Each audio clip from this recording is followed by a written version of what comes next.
Ok. Bien, buenas tardes a todos. Esta es la clase del día 10 de septiembre. Vamos a ver ahora los rectificadores trifásicos, una pequeñita introducción. Ya saben que si necesitan que les aclare alguna consulta, pueden hacerlo ya sea por el chat que estoy leyendo acá o habilitan su micrófono sin ningún problema. Saben que me pueden interrumpir cuando lo necesiten. Bien, vamos a ver el tema número 9, que es la parte de rectificadores trifásicos, una introducción pequeña.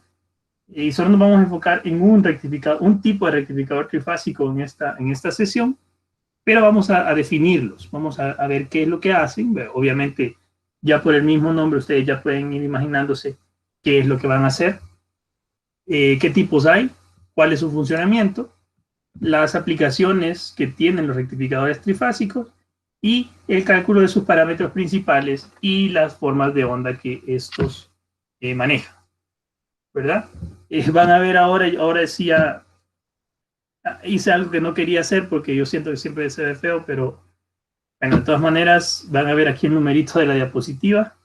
Si se fijan, ustedes ya han pasado 230 diapositivas leídas y estudiadas, y es la razón por la que les decía que a mí no me hubiera gustado evaluar todo de un solo, porque yo sé que una gran cantidad de contenido, y imagínense, esperarse hasta el día 22 a tener 350 diapositivas, siento que a ustedes nos hubiera sobrecargado demasiado. Entonces, por eso siento que es una mejor idea ir haciéndolo de a poquito, pero ahora me sirve a mí la numeración de las diapositivas para lo que tengo planeado para las clases. Así que no le vayan a hacer caso a ese número, es más que todo para mí, ¿verdad? Pero ahí ya para que les vaya quedando, para que tengan idea más o menos cuánto vamos avanzando en cada una. Bien. ¿Qué son los rectificadores trifásicos? Bueno, en clases pasadas ya hemos visto el funcionamiento de los circuitos rectificadores monofásicos. Esto es, una fuente alterna alimentando una carga a través de un solo diodo, o dos en el caso del diodo volante, pero recuerden que el diodo volante funcionaba como una alternativa al diodo principal, entre comillas. Entonces, la rectificación de la señal de voltaje de alterna podía hacerse utilizando elementos que la asemejaban a una corriente continua, utilizando ya sea solamente el ciclo positivo de media onda o bien ambos semiciclos, o de onda completa. Esto nosotros lo conocemos, ya hicimos varios ejercicios, ya hicimos varios ejemplos y delimitamos las cosas que hacían uno y otro, ¿verdad? Con aplicaciones distintas, con un diodo volante, con una carga RL, con un filtro capacitivo, etc. En esta y en la siguiente sección, yo espero que solo nos abarque dos, vamos a estudiar los rectificadores trifásicos no controlados. Ojo, por favor, recuerden que estamos utilizando diodos, por lo tanto, son semiconductores que no se pueden controlar. Ya cuando lleguemos a los tiristores, vamos a volver a retomar la parte de rectificación trifásica, porque ahora ya no vamos a usar diodos, sino que tiristores que sí se pueden controlar. Entonces, los rectificadores trifásicos no controlados, es decir, aquellos que utilizan alimentación alterna de 3 fases, o sea, 3 fuentes de voltaje, más un conjunto de diodos, elementos semiconductores no controlados, para obtener una corriente continua en la carga. En las próximas láminas vamos a discutir el comportamiento de un rectificador trifásico no controlado que tiene cátodo común, ojo, y cómo vamos a encontrar los parámetros que lo describen. Vamos a hacer algo de matemática esta vez. Es una materia bien fácil la que quiero implementar hoy. Pero es más que todo para que vean una aplicacioncita, sobre todo del voltaje de inversa máximo. No me voy a meter a cálculos de corrientes y eso. Siento que todavía, que de verdad no es necesario. Y es algo que yo he venido repitiendo todo el semestre, o todo lo que vamos del semestre. Porque mucha de la electrónica de potencia se presta para esos cálculos matemáticos bien extensos y hasta cierto punto innecesarios, porque ya están, pues. Entonces siento que es mejor que ustedes vayan viendo cómo es el comportamiento de los circuitos y nos vamos haciendo una idea de qué puede pasar si tal cosa o si tal otra. Bien. Entonces, un rectificador trifásico va a ser un dispositivo electrónico que es capaz de convertir una corriente alterna en una corriente unidireccional casi continua, igual que los monofásicos, utilizando semiconductores capaces de manejar grandes potencias. El rectificador trifásico, y ojo con esto, cumple con la misma función que el rectificador monofásico, pero la diferencia va a estar en que el primero, es decir, el que estamos viendo ahorita, el trifásico, es alimentado por fuentes trifásicas. Un transformador que el secundario tira 3 líneas y, bueno, tenemos una alimentación trifásica, ¿no? El rizado de la salida de un rectificador trifásico es mucho menor, por lo que son más eficientes y eso les brinda una capacidad para manejar potencias más grandes.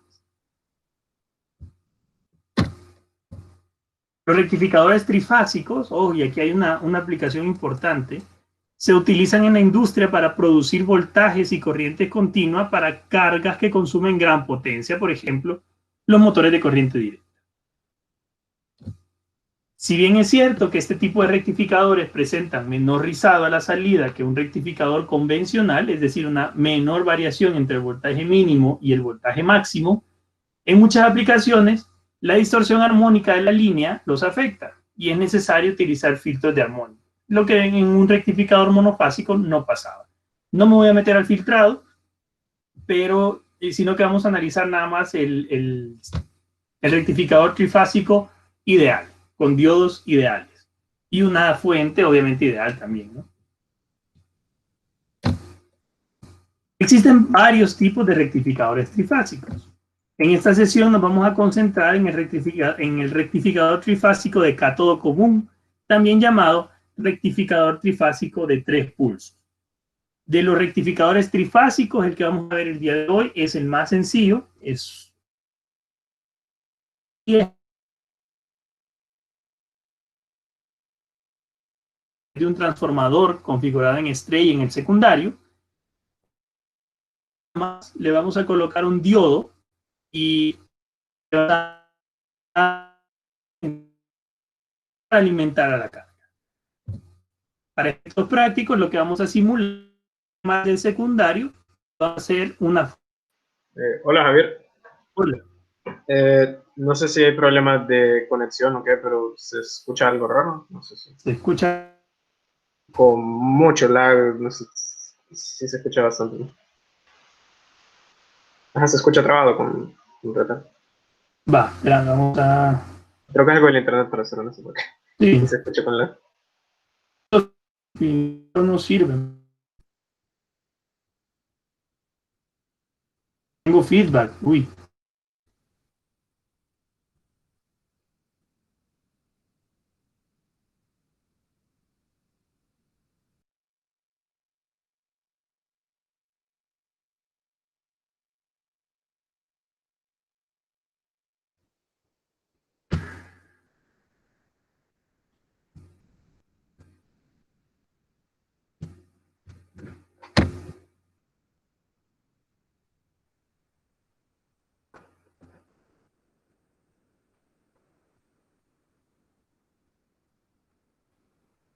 Denme un segundo.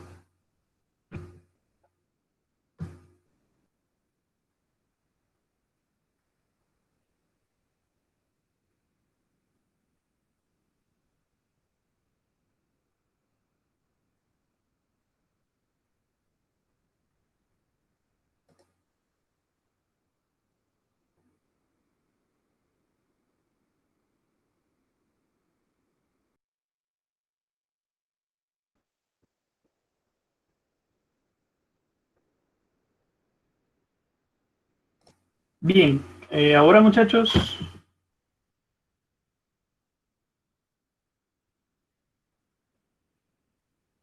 Hola, hola, ¿sí? Sí, se escucha bien. Va, chido. Ok, ¿en qué me quedé? Va, listo. Vamos a volver a empezar en esta y seguimos. Bien, les decía que existen varios tipos de rectificadores trifásicos. En esta sesión nos vamos a concentrar en el rectificador trifásico de cátodo común, que se llama rectificador trifásico de 3 pulsos. Como les decía, a los que me lograron escuchar, este es el rectificador más sencillo, es el más fácil, el más intuitivo y el que menos cálculos tiene que realizarse para resolverlo. Estos rectificadores se van a construir a través de un transformador configurado en estrella en el lado secundario, es decir, que tienen un punto en común. Y a la salida de cada una de sus ramas le vamos a colocar los diodos cuyo cátodo se va a encontrar en nodo común con los demás. Y de esta manera vamos a alimentar a una carga. De momento lo vamos a hacer solamente con carga resistiva, el montaje ya saben, más sencillo. Y para efectos prácticos vamos a simular cada ramal secundario como una fuente alterna. ¿Estamos claros hasta acá?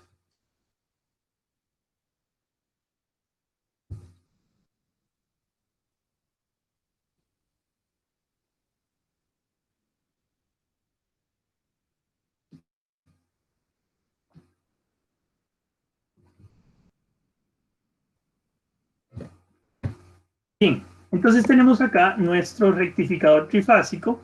Vea que tengo 3 fuentes, una separada de la otra, ya saben ustedes en qué ángulo. ¿Sí? En una rectificación, perdón, una transformación trifásica, yo tengo 3 ramales del transformador en estrella. Aquí tenemos el el común, el que están conectados las fuentes, perdón. Los diodos tienen sus cátodos en este puntito, en este nodo, que es común a los 3, y está alimentando a una carga resistiva. La carga resistiva va a tener un voltaje V sub O, que también le vamos a nombrar U, porque mucha de la literatura de este tipo de rectificadores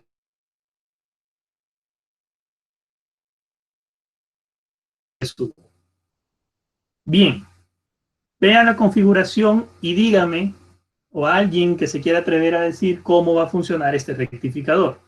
¿Qué va a pasar? ¿En qué punto debo analizarlo? ¿Y por qué?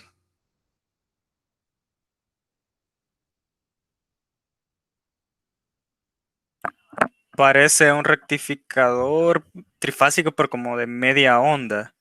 Ajá, ¿por qué? Va bien, va bien. Porque solo hay un diodo por fase. Ok. ¿Y qué vas a lograr con este rectificador? Si decís que es de media onda. Solo se va a ocupar el ciclo positivo de cada una de las fases. Hola, hola. ¿Se escuchó? Solo se No, ocuparía al el final ciclo ya se positivo. te cortó. Solo se utilizaría el ciclo positivo de cada una de las fases. Ok, perfecto. Gracias. Sí, de hecho, este es un rectificador de tipo de media onda, pero trifásico, precisamente porque tiene un solo diodo por cada una de las fases y porque solamente vamos a enfocarnos en el semiciclo positivo de cada una de las señales. Ya vamos a ir viendo cómo va esto. Recordemos que las fuentes están separadas unas de otras por 120 grados. Y esto ustedes lo saben de redes, supongo, de CEL. Y en todas las materias siguientes que han estado viendo este tipo de configuraciones de señal. Bien. Veamos entonces cómo actúan los voltajes de las fuentes.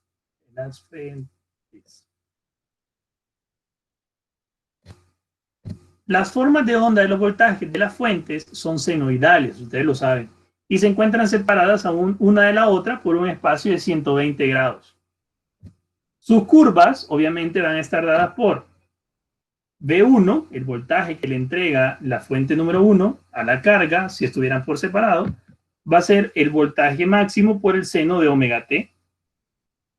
Esta curva está centrada en 0, empieza en 0 y hace su ondulación normal.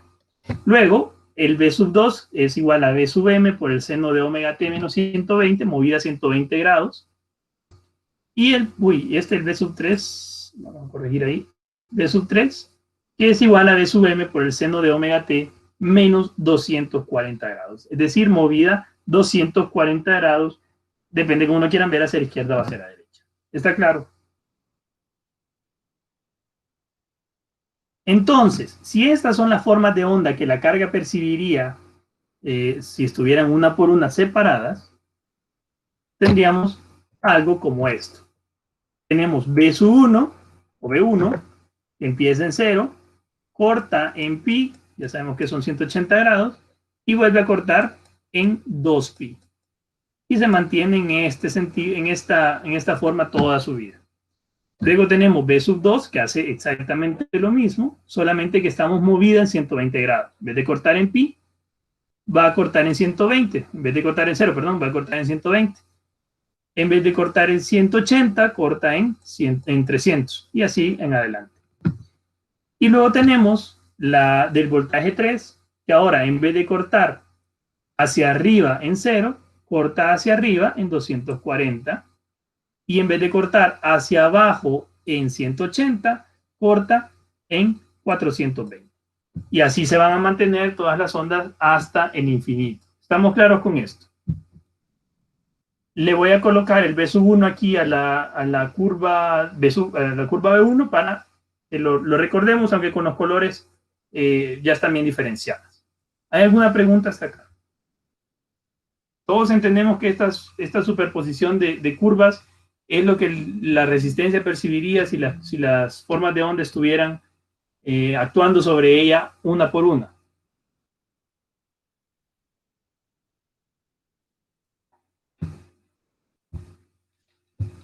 Va. Entonces, ¿qué va a pasar ahora con el rectificador? Si yo lo conecto, el funcionamiento del rectificador trifásico de cátodo común es uno de los más sencillos, como les decía, y más intuitivos de estudiar. De hecho, para saber qué diodo se encuentra conduciendo, solo va a bastar identificar qué diodo tiene en su ánodo el mayor voltaje positivo en cada instante. Podemos hacerlo ya sea analizando el circuito, imaginándonos cómo funciona la corriente, o bien a través de la curva de las curvas que acabamos de presentar. Una vez que el ánodo del diodo percibe un voltaje menor a cualquiera de los otros dos, o ambos, o a los dos de un solo, el diodo va a dejar de conducir. Entonces vamos a analizar los momentos de conducción de cada diodo, ayudándonos de la gráfica de voltaje. Recordemos, cada diodo va a conducir cuando su ánodo es más positivo que los demás. Aquí nuevamente vamos a la primera clase que dimos de rectificación monofásica, cuando decíamos que nos fuéramos por ver que el voltaje del diodo me permitiera el paso de una corriente. Entonces, en ese momento yo voy a poder definir o decir que sí, en efecto, el diodo está conduciendo. Como sus ánodos se encuentran en nodo, como sus cátodos se encuentran en nodo común, perdónenme, al recibir los diodos un voltaje mayor de cátodo a ánodo, se polarizan en inversa y se van a bloquear. ¿Qué pasa? Va a ver, hay una llamada de atención por ahí. ¿Qué pasaría si dos diodos, no estoy diciendo que esto ocurra, sino que qué pasaría si dos diodos conducen al mismo tiempo?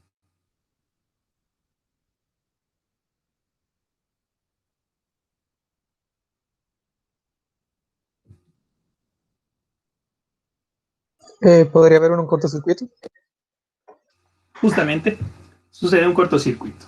Por eso no digo que ocurra, sino que ¿qué pasaría si dos diodos condujeran al mismo tiempo? Obviamente se produce un corto. ¿Estamos?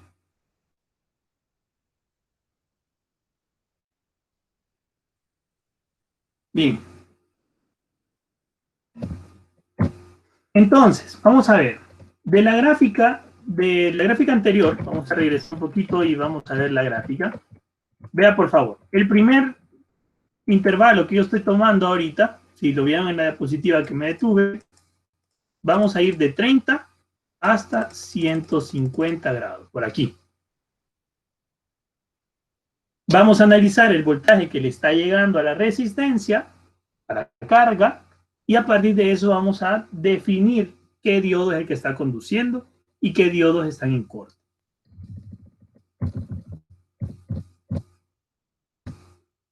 Tenemos el circuito y tenemos la gráfica. Entonces, veamos, para el intervalo de 30 a 150, Ya les dije, nos montamos por acá, más o menos 30, y nos montamos acá 150.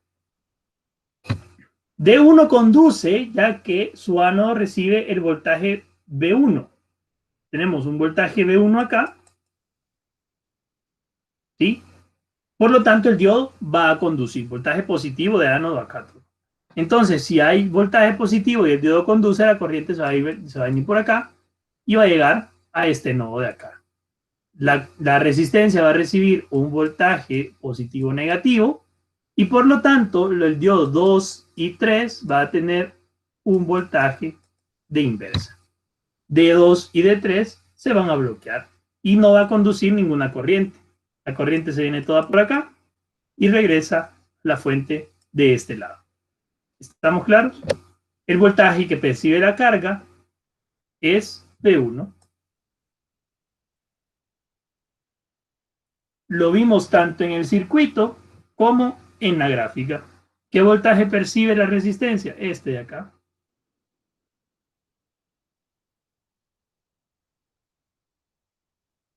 ¿Está claro?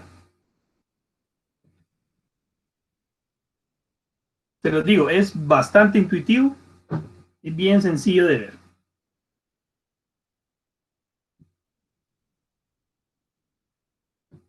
Ahora, ¿qué pasa para 150 a 270 grados? D2 va a conducir, ¿por qué? Porque ahora su ánodo va a recibir el voltaje B2.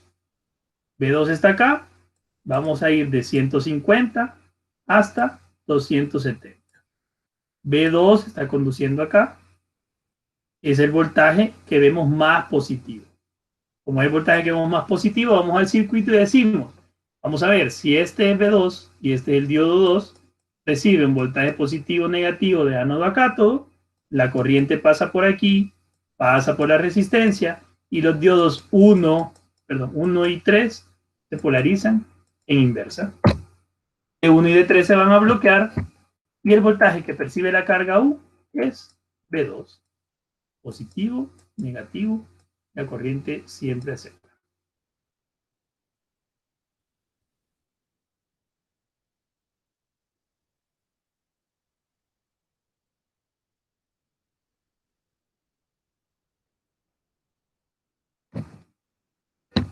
¿Qué pasa ahora para el ángulo de 270 hasta 390? En la gráfica vemos que vamos de 270 hasta 390. En ese tramo solo vemos la contribución positiva de B3. Básicamente nos estamos montando sobre la gráfica de B3 en ese tramo nada más. D3 va a conducir, ya que su ánodo recibe B3. Y los demás, pues entonces se mantienen en inversa. Más menos, pero de cátodo a ánodo. La corriente fluye por acá, llega hasta el nodo. En el nodo percibe que está en inversa, por lo tanto está en el circuito abierto. Entonces nos vamos por acá. Y regresamos a la fuente. ¿Está claro?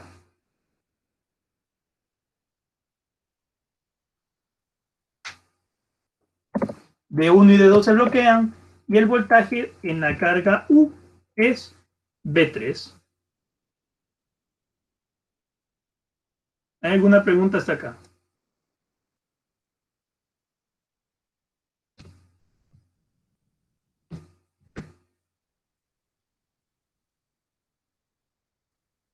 ¿Todo claro?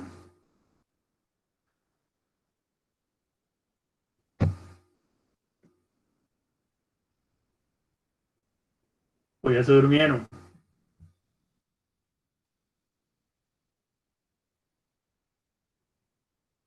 Vale. Bien.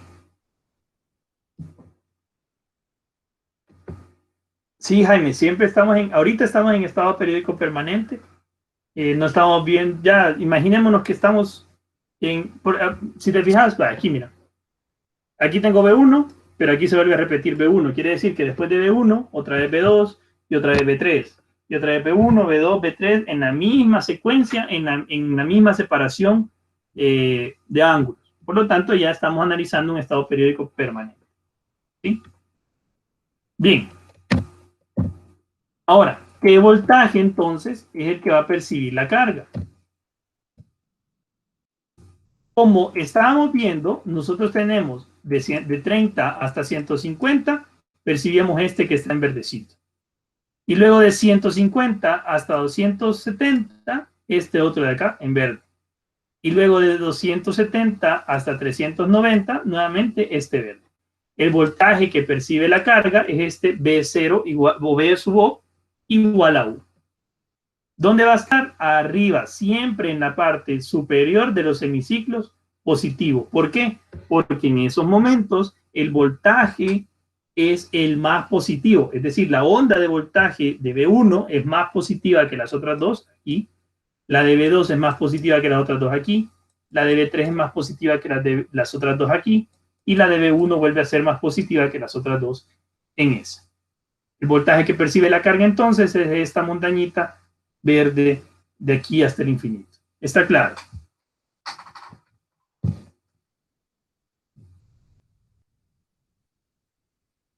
Bien, entonces vea una cosa. Quiero que veamos la simulación en un simulador de circuitos. No sé por qué no está abierto. Sí.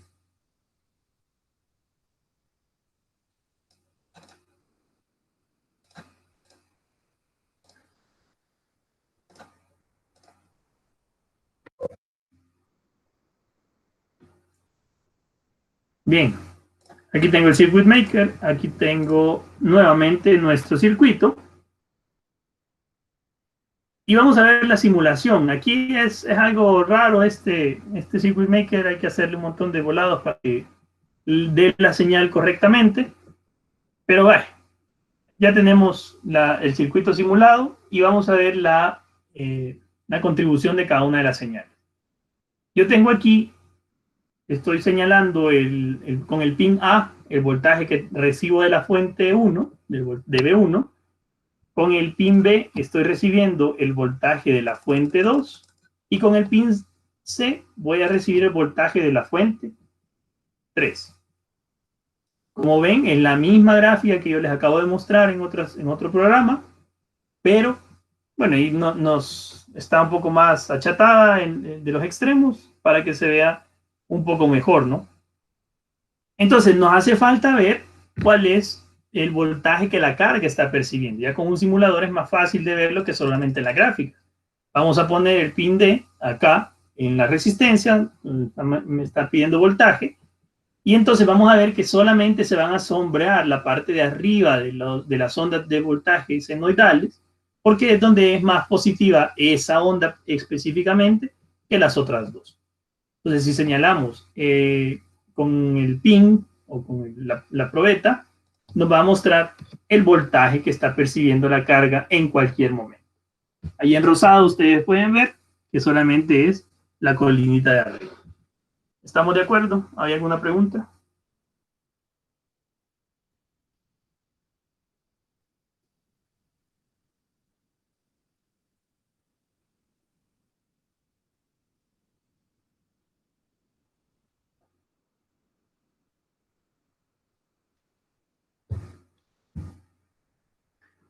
¿Ok? Bye.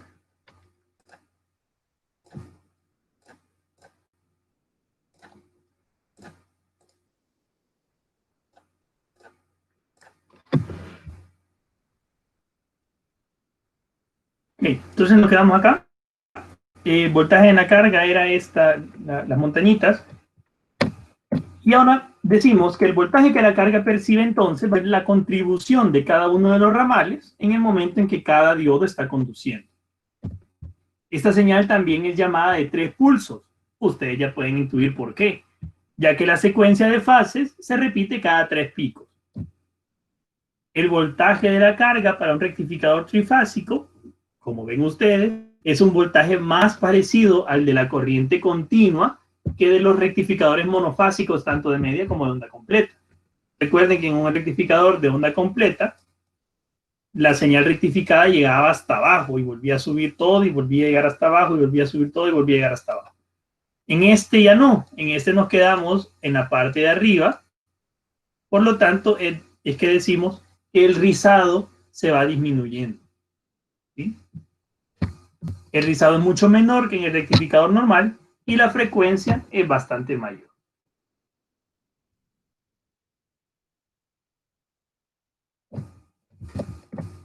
¿Cuál es el periodo de salida? Ustedes pueden calcularlo ya sea de la gráfica o haciendo algún artificio matemático ahí.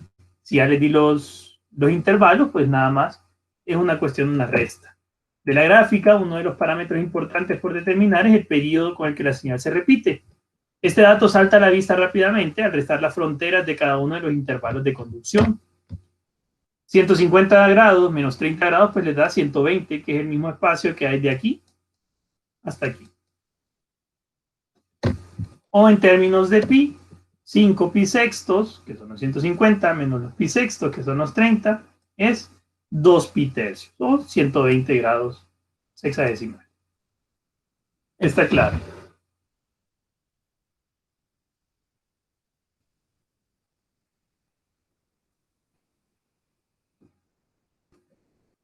Ahora, ¿cuál es el voltaje promedio de salida? Recuerden que el voltaje promedio de salida es básicamente el voltaje que la carga está percibiendo en promedio. Antes teníamos un voltaje promedio que era más grande. ¿Por qué? Porque teníamos la rectificación acá. Entonces, si teníamos ese tipo de rectificación, el voltaje promedio iba a andar por aquí. Perdón, era un voltaje más bajo. Ahora vamos a obtener un voltaje, intuitivamente lo podemos decir, un voltaje más alto, ya que si tenemos acá nuestra curva, ¿dónde va a estar el voltaje promedio? Pues el voltaje promedio va a estar más arriba, por acá. ¿Sí? ¿Está claro hasta acá? ¿Alguna pregunta?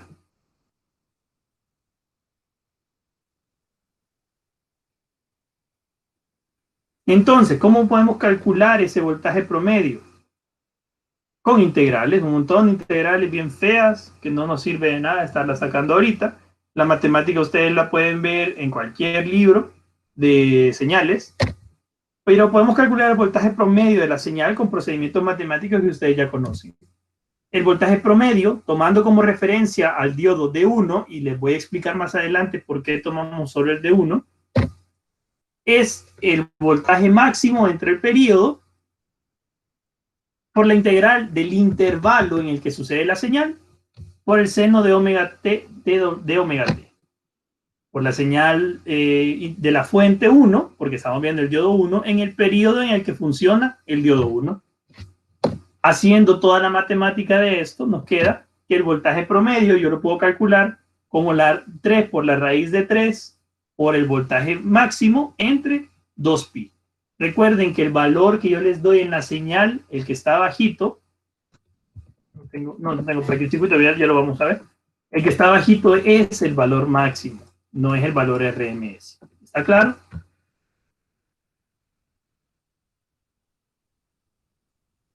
Entonces, si es eso, ahora puedo calcular un factor de rizado. ¿Por qué? Porque ya tengo el voltaje promedio. Recuerden que la fórmula del rizado, del factor de rizado, incluía el voltaje promedio. El factor de rizado se calcula utilizando la ecuación que habíamos desarrollado hace un par de sesiones. El valor máximo de voltaje menos el valor mínimo de voltaje entre 2 veces el voltaje promedio. ¿Cuál es el voltaje, el valor máximo de voltaje? El valor máximo de voltaje en esta señal se va a dar en los picos de las montañitas. Y el valor mínimo se va a dar acá, en estas partes de acá. ¿Cuáles son estas? Ya dijimos las fronteras. 30, esta otra era 150, esta otra era 270, etcétera, etcétera, etcétera. Ahí se da el voltaje mínimo. Por lo tanto, si estamos calculando para el diodo 1, va a ser Vm por el seno de omega t, para cuando omega t es máximo es la mitad de esto, claro, y el mínimo es Vm por el seno de omega t cuando omega t es 30 o 150. Acuérdense que el seno les va a dar el mismo valor. Entre 2 veces el voltaje promedio.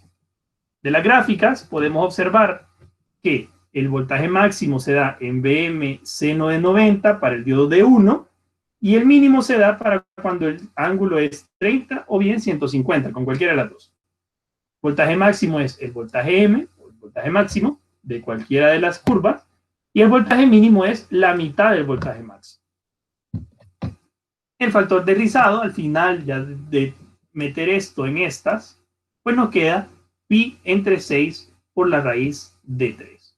Ya la fórmula desarrollada, y esto ya lo pueden aplicar y hacer un cálculo rápido para cuando pidan un factor de rizado. Recordemos que el factor de rizado es en qué medida o en qué proporción la curva es más achatada o más amplia, ¿sí?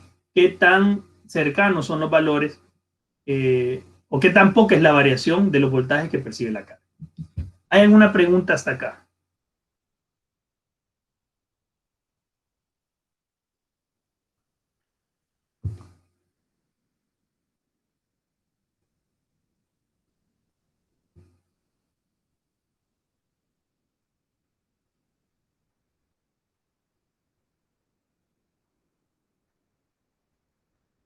Nada. Bien. Eso está fácil, yo sé. Ahora, el voltaje de inversa máximo. Y aquí es donde les digo que vamos a hacer un poquito de mate. El voltaje de inversa máximo, recuerden que es el voltaje al que están sometidos los diodos cuando no están conduciendo. Habiendo analizado en las gráficas que como todos los diodos se encuentran sometidos a un mismo voltaje, ya dijimos que todas las fuentes tienen un valor igual de voltaje máximo, 170 volts, pero suceden en tiempos diferentes. ¿Por qué? Porque están movidas 120 grados unas de las otras. Basta con estudiar uno solo de ellos para determinar los parámetros.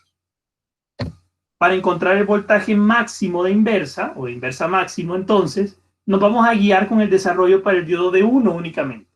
Vamos a utilizar los intervalos de conducción y de no conducción. El voltaje de inversa máximo será aquel voltaje que el diodo percibe entre sus terminales ánodo-cátodo cuando no se encuentra conduciendo ninguna corriente hacia la carga. Ojo, voltaje ánodo-cátodo, por lo tanto el signo va a ser negativo. Porque si el voltaje de inversa es cátodo-ánodo, sería positivo. ¿Sí? Bien, vamos a ver. Tenemos nuevamente este circuito. Nosotros ya dijimos que cuando el diodo D1 conduce, y nos vamos a centrar solo en el diodo D1, toma un voltaje ánodo-cátodo positivo. Por lo tanto, conduce corriente. Conduce corriente acá, llega al nodo, ¿y qué pasa? Polariza a los otros dos en voltaje de inversa. ¿Qué pasa entonces cuando el diodo D1 no conduce? Si no conduce, quiere decir que o el diodo D2 está conduciendo o el diodo D3 está conduciendo, asumiendo que ya el circuito está encendido. Si el diodo D2 está conduciendo, está en voltaje ánodo-cátodo positivo, por lo tanto, conduce una corriente, llega al nodo, y la corriente aquí no puede pasar porque el diodo D1 se ha polarizado en inversa y el diodo D3 se mantiene polarizado en inversa. La corriente pasa por acá y llega de nuevo por acá. Pero ahora, ¿qué pasa si el diodo D3 es el que se encuentra conduciendo? Si el diodo D3 se encuentra conduciendo, está polarizado en directa, pasa una corriente hacia acá, llega al nodo, polariza en inversa a los otros dos, por lo tanto, no pasa una corriente, y la corriente se viene por acá y regresa hacia acá. ¿Qué voltaje de inversa ha percibido el diodo D1 y el diodo D2? A saber, señores, ¿creen que se puede calcular ese voltaje de inversa máximo? ¿Creen que se puede adivinar el voltaje de inversa máximo? Como en el anterior que decíamos, como tiene solo dos diodos, el voltaje de inversa máximo es el doble, y como tiene 4 diodos el otro, el voltaje de inversa máximo va a ser la mitad.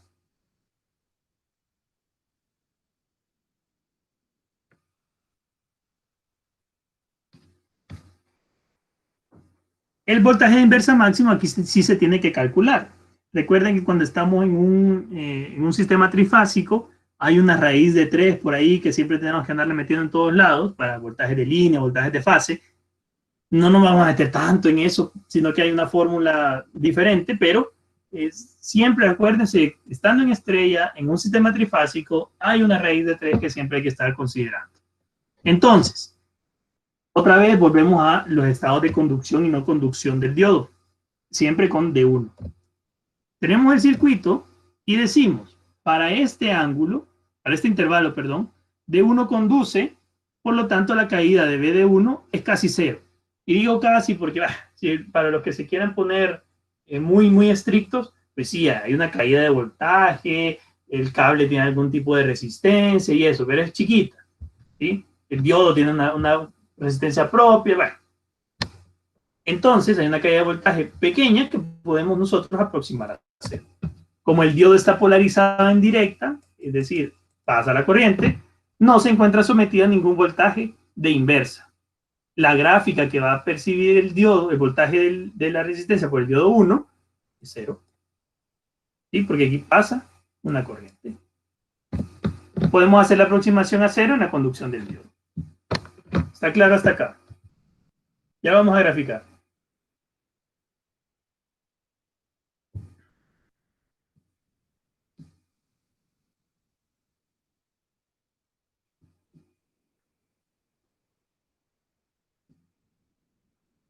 Ahora, ¿qué pasa de 150 a 270 grados? Ya no es el diodo D1 el que está conduciendo, sino que lo hace el diodo D2. D1 no conduce, se ha polarizado en inversa, por lo tanto, él sí va a haber un voltaje de inversa. Obviamente no va a ser máximo todo el tiempo. Va a llegar un momento en que sea máximo y va a llegar momentos en que va a ser mínimo o en algún punto entre las dos. Pero pero llegará en el punto en el que sí lo sea. Ese es el punto que nos interesa, ese ángulo. En este tramo, el que conduce es D2, está polarizado en directa y pasa la corriente. Como pasa la corriente, le genera un voltaje de inversa a este y a este. Ojo, a los dos. La forma de onda del voltaje inverso tiene una forma senoidal también, pero de una manera alterada. Ya vamos a ver por qué. Ahora, vamos a ver la matemática del asunto. El voltaje del diodo 1 es en los nodos, perdón,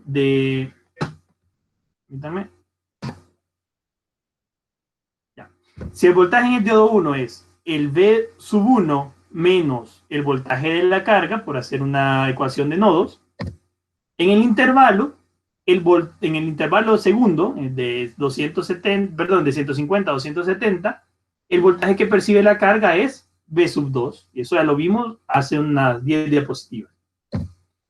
Por lo tanto, yo puedo decir que V de 1 es igual a V1 menos V2. El voltaje de 1, entonces sabemos que V1 es Vm seno de omega t y V2 es Vm seno de omega t menos 120, y por lo tanto yo puedo hacer una identidad trigonométrica. Aquella identidad trigonométrica que decía que el seno de alfa menos el seno de beta es igual a 2 veces por el coseno de A más B entre 2 por el seno de B. La pueden buscar. Es algo larguita, no vale la pena. Pero de todas maneras, por identidades trigonométricas, yo puedo llegar a que el voltaje de D1, del voltaje diodo 1, es la raíz de 3 por el Vm coseno de omega t menos 60. Ahora, ¿qué nos dice esto? Aquí hay un valor variable. Y ese valor variable va a cambiar en el intervalo de 150 a 270 grados. Cualquier valor entre 150 y 270 que yo le ponga aquí me va a dar un valor de voltaje que está percibiendo el diodo 1. ¿Está claro esto? Pero ¿qué pasa? En este intervalo, si ustedes se ponen a calcular, el coseno de cualquier ángulo que me dé el resultado acá me va a dar un número negativo. Y esto es lo que va a ser negativo el voltaje del diodo 1. ¿Dónde va a ser máximo este voltaje? ¿Alguien me puede decir dónde va a hacerse máximo este voltaje del diodo 1? Máximo con signo negativo. ¿Dónde la magnitud es máxima?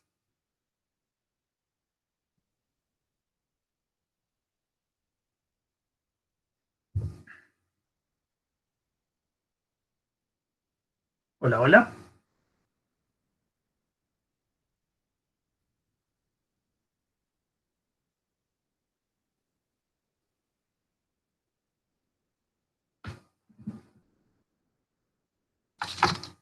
¿Dónde es máximo el voltaje del diodo 1 si tenemos esa expresión? Exactamente, cuando el coseno del ángulo, ojo, cuando el coseno del ángulo es menos 1. O bien, como dice Diego por ahí, cuando omega t menos 60 sea igual a 180. ¿Por qué? Porque el coseno de 180 es menos 1. Entonces, cuando el coseno de omega t menos 60 sea menos 1, va a ser máximo. El voltaje inversa máximo se dará cuando el coseno de omega t menos 60 sea menos 1.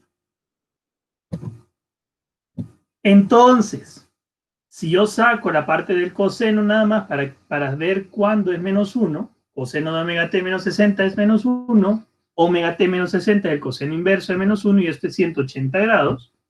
Por lo tanto, que omega t sea 240, como está diciendo ahí Rodrigo. Exactamente. Entonces, descubrimos cuál es el ángulo al que tengo el voltaje de inversa máximo.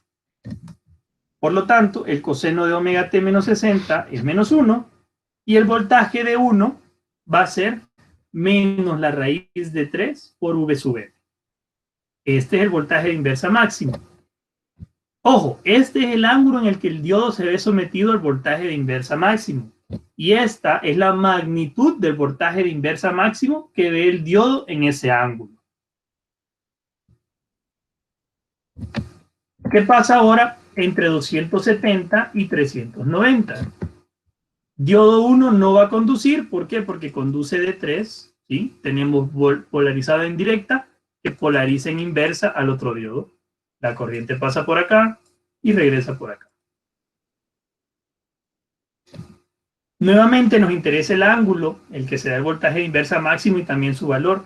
Pero alguien podrá preguntar, mira, pero si las clases anteriores solamente teníamos un voltaje de inversa máximo, ¿por qué está sacando 2? Las clases anteriores, si se acuerdan, para el rectificador de toma media, teníamos 2 diodos. Por lo tanto, conducía uno y se detenía el otro. O conducía el otro y se detenía el primero. Por lo tanto, yo solo tenía un valor de voltaje de inversa máximo. Pero entonces alguien me podrá decir, sí, pero en el otro tenías 4 diodos, entonces tenías que haber sacado por lo menos 3 voltajes de inversa máximo. La respuesta es no, porque con el rectificador de puente ustedes tienen 2 diodos que conducen al mismo tiempo y 2 diodos que están parados al mismo tiempo o abiertos al mismo tiempo. Cuando cambian la polaridad, pues pasan a conducir los que estaban en bloqueo y pasan a estar en bloqueados los que estaban conduciendo. Entonces, en ese momento solamente teníamos un voltaje de inversa máxima. Ahora tenemos 2. ¿Por qué? Porque en todo momento solo conduce un diodo y se ponen en bloqueo otros 2. En este tramo es D3 quien conduce y la forma de onda vuelve a tomar un valor, una forma senoidal, perdón. ¿Está claro? Volvemos a hacer la matemática solamente y recordamos que este proceso va a ser igual, excepto que lo estamos haciendo para B3. Por lo tanto, ojo con que ahora es 240, ahora aquí es 120, y que el coseno de omega t menos 120 sea ahora el menos 1. La matemática es la misma, y vamos a encontrar que el coseno de omega t menos 120 es menos 1, omega t menos 120 es el coseno inverso, o sea, siempre 180, pero ahora el ángulo nos va a dar 300. Y luego el coseno de omega t menos 120 me va a dar otra vez menos 1, y por lo tanto el voltaje que percibe el diodo 1 para el intervalo de 270 hasta 390 es menos la raíz de 3 por el voltaje máximo.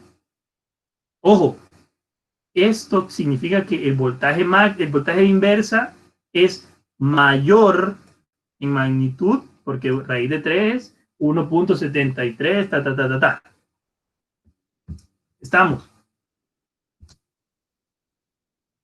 Por el voltaje máximo, quiere decir que antes era 170 y ahora va a ser la raíz de 3 por el 170. Y eso nos da alrededor de 295 volts para este ejercicio. Para este ejercicio específicamente. Estamos. Entonces, ¿qué implica que yo tenga dos valores de voltaje de inversa máximo en dos ángulos diferentes? Bueno, aquí les pongo la anotación otra vez, se las pongo de otro color para que no se vayan a confundir cuando estén leyendo las diapositivas. Ese es el ángulo al que se ve sometido a V inversa y esa es la magnitud del voltaje de inversa máximo que ve el diodo en ese ángulo. Gráficamente nosotros podemos representarlo de esta manera y les preguntaba, ¿qué implica que tenga dos veces ese valor?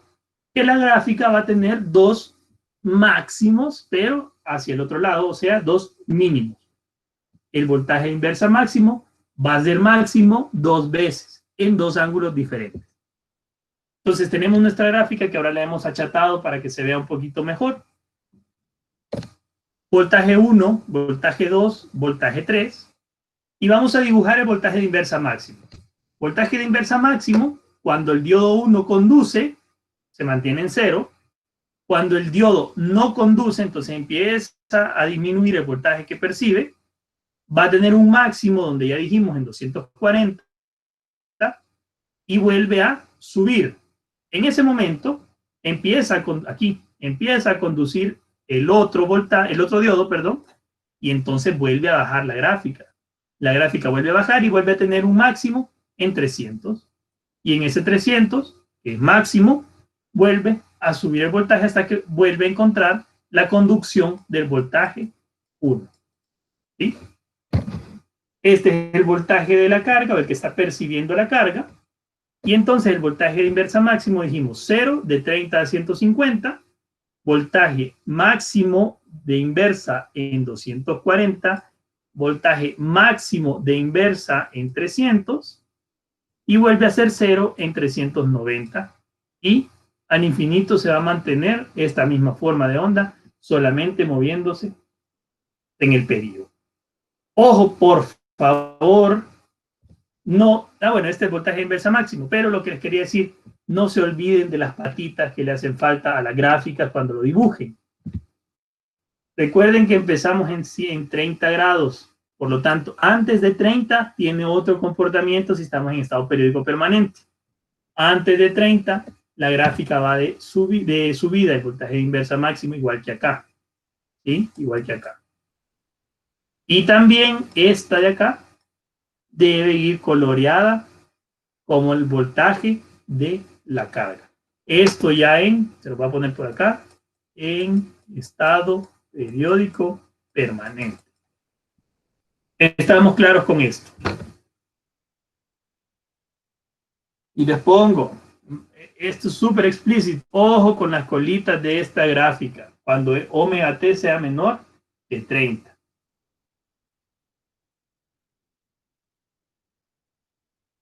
¿Está claro, muchachos? ¿Hay alguna pregunta?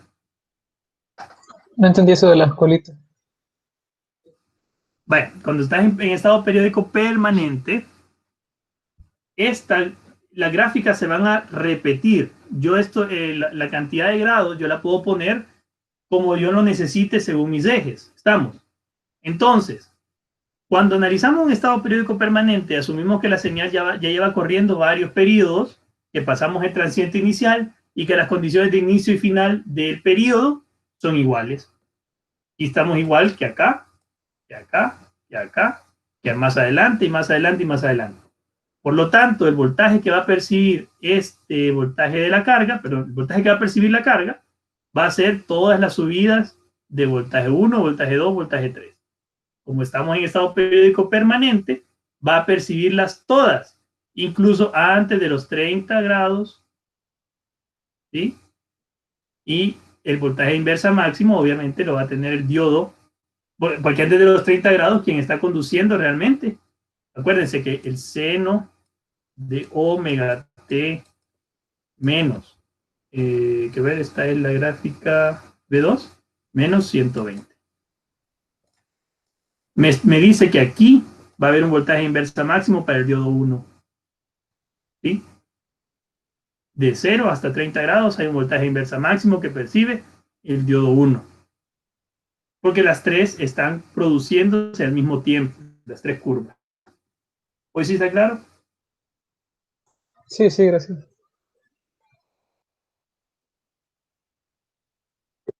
Sí. Bien, ¿hay alguna otra pregunta?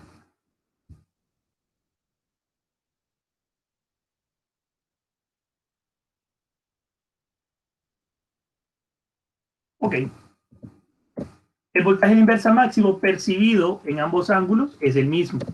Por esta razón podemos afirmar que el diodo D1 se ve sometido dos veces al mismo voltaje de inversa máximo en 240 y 300 grados. Lo mismo sucede para los diodos D2 y D3.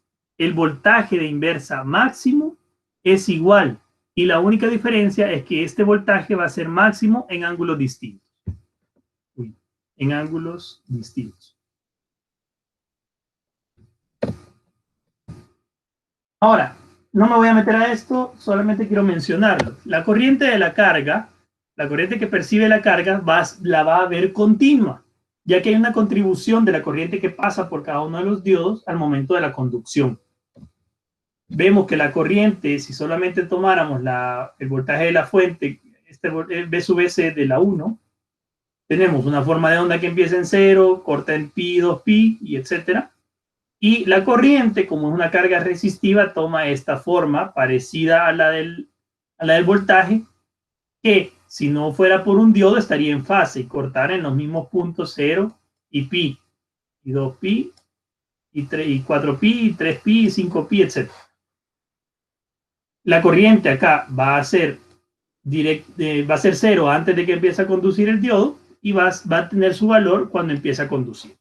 Entonces, la contribución de cada una de las fases que se van moviendo en la onda senoidal va a hacer que la corriente, por método de transposición y Fourier y todo eso, la corriente tome una forma parecida a esta.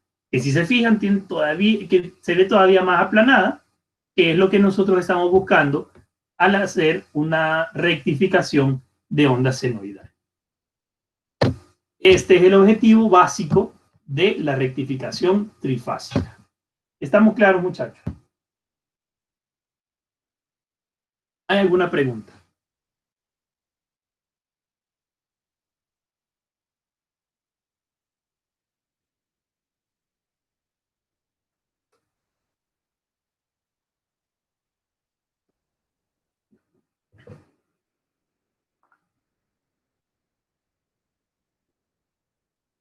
¿Todo bien? ¿Seguros?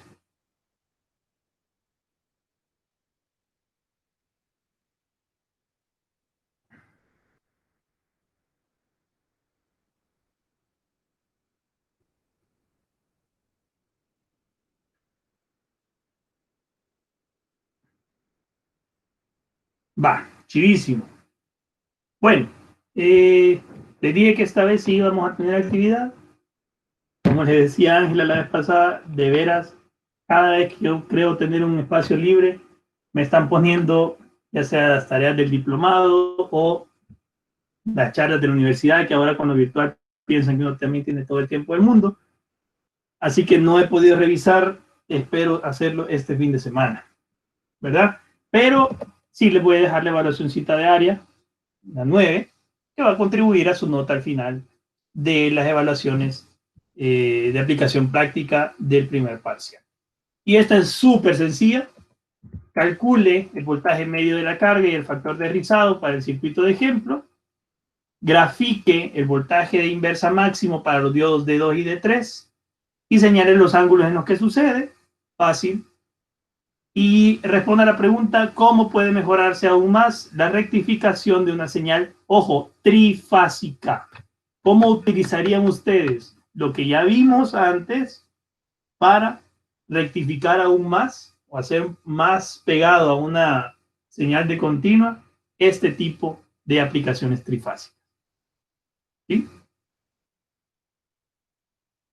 ¿Les parece si dejamos esta tarea para mañana? Bueno, mañana es viernes, no tienen mayor costo ustedes.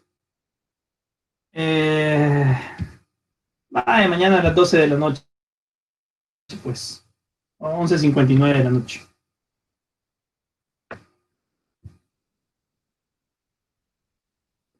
A ver, 11 de 9 a las 11:59.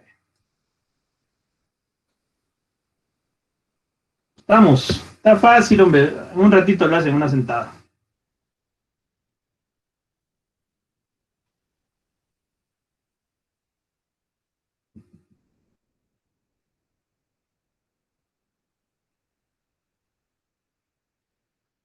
Bien, ¿estamos de acuerdo?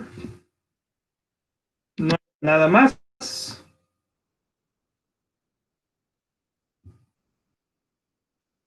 Bien, si no hay nada más, pues vamos a dejar de grabar acá y terminamos la clase del día de hoy.